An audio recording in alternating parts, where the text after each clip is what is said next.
Hey guys, back again. 3 days in a row. Pretty good. Feeling pretty good. Today's talk or discussion, or whatever I'm going to call these in the near future, is an interesting one. Fire. A bad thing if left unattended. Well, in the physical form, I suppose. But this time I'm not talking about physical. I'm talking about more internal. The fire I'm referring to in this case is motivation or passion or drive you have for something, like wanting to become a lawyer or an artist or a dancer or a designer or even a YouTuber. But as the title suggests, this isn't a rekindling story. This isn't I got his groove back or anything like that. This is the story of the first time my metaphorical fire got put out, snubbed, if you will, however you want to refer to the extinguishing of a fire.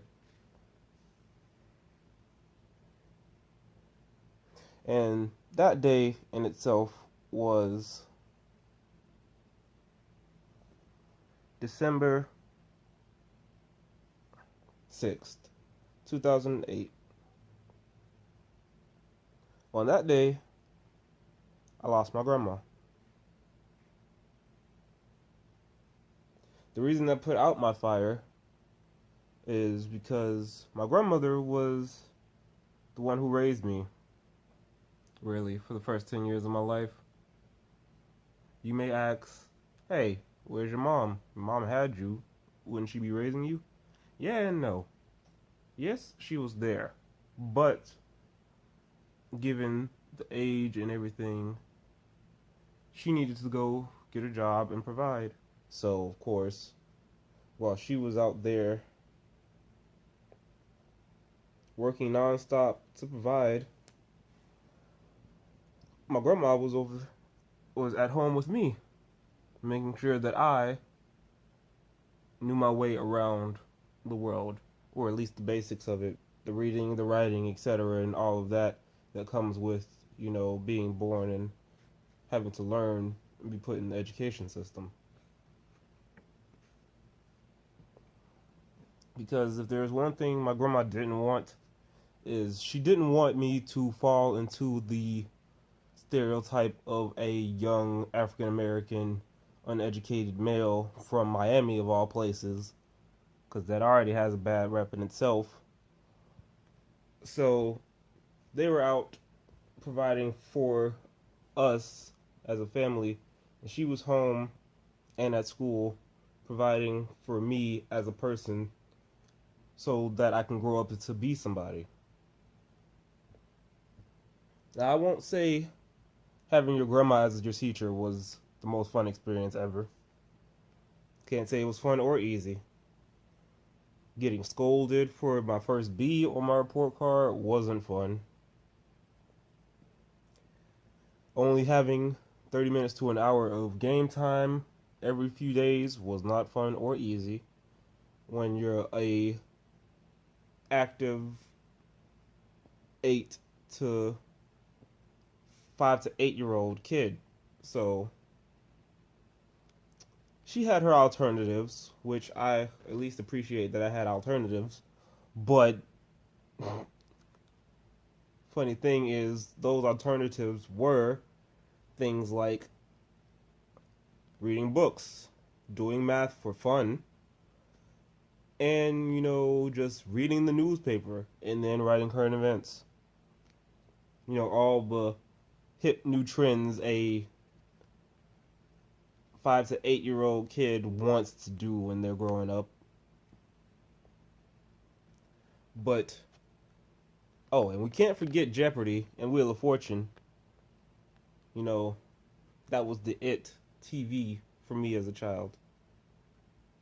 Seeing if I actually knew any of the things or any of the words that they were teaching or going on about in the shows. So that was fun for a little while, or at least my training or upbringing made me believe that it was fun to a certain extent. So, yeah. She did attempt to give me extracurricular activities such as music, which that in itself is a love-hate topic for another day. But back to December 6th, 2008. My grandma was a smoker before I came into the world and actually gave it up for me because my mom gave her the ultimatum of give up smoking or don't really see your grandson. So that was something I guess was hard, but I'm pretty sure something that she was willing to do. But by the time that she quit smoking for me, it already had done its irreversible damage to her, as smoking often does for being on or being addicted to smoking for an extended period of time. It had irreversible damage on her heart and lungs, so for as long as I can remember, she needed to always carry around oxygen tanks and breathing apparatuses to, help her breathe because her lungs and heart were not at their 100% capacity because of smoking. And one day, when we had by that time moved up here to Gainesville, her time had come, I guess. One day she hadn't took her medicine, was looking for it all day, finally found it, finally took it, tried to go to the bathroom, and just collapsed. I remember the ambulance showing up, coming to get her, taking her away. By that time, my little sister was born, and I could just remember holding my little sister, watching the ambulance drive away, and telling her to say goodbye to Grandma, because something in me knew that she probably wasn't coming back. And that feels weird to say, because as a, 10 or 12-year-old kid, well, 12-year-old kid, who is, like, mature enough to sit there and say, oh, yeah, my grandma's gone. I already know this. I have a good hypothesis or guess about the fact that she's not coming back. Kind of always struck me as weird. But something happened that day after, I had that overly mature acceptance of death. The fire in the train, metaphorical train of life, or the gas in the metaphorical car of life, ran out. I ran out of steam, I ran out of gas, just generally didn't have something 100% pushing and driving me to do things with my life. So, once we reached that point, I had to get out, metaphorically, again, of course. Get out of the car, get off the train, and, start the life trek for myself. Just generally say, this is me. No one's shoving me down a path or dragging me down a path to become a sophisticated and educated young man. Not that I didn't want to be a sophisticated and educated young man. It's just there wasn't as strong of a pull to be so, and there wasn't as high an expectational goal to do that with my life. So, yeah, the trek started.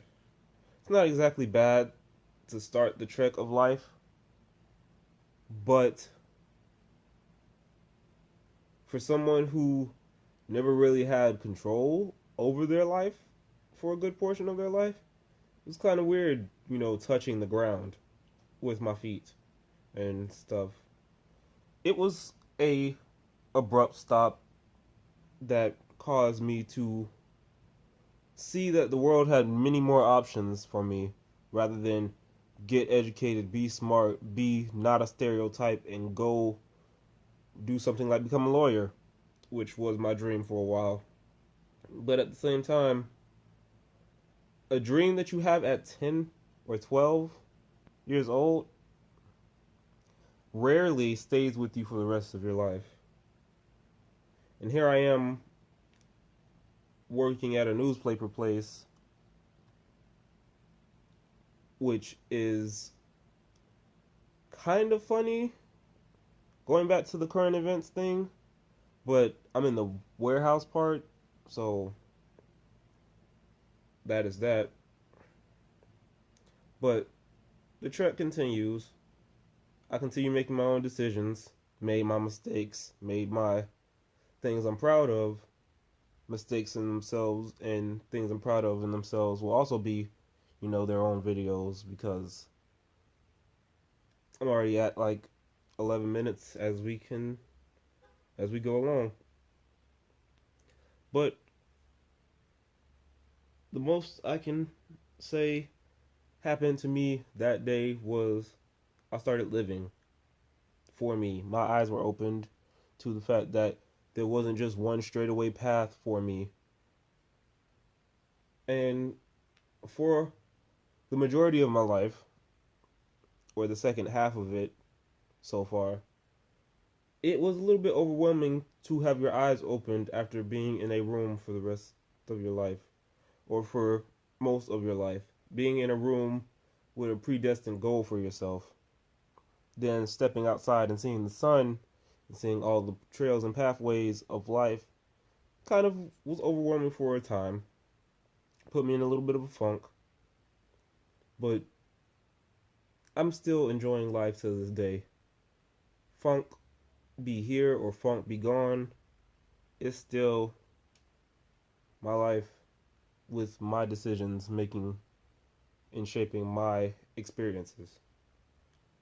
So, with that, I say thanks for listening. Hope everybody has a good day. I might be back tomorrow. I'm trying to be back tomorrow because seemingly with the setup I have right now, I feel like I can do a daily thing. I might give myself my weekends off, but I still feel like daily is possible. But with that, I think I'm done. Again, thanks for listening. I'll see y'all later. See you.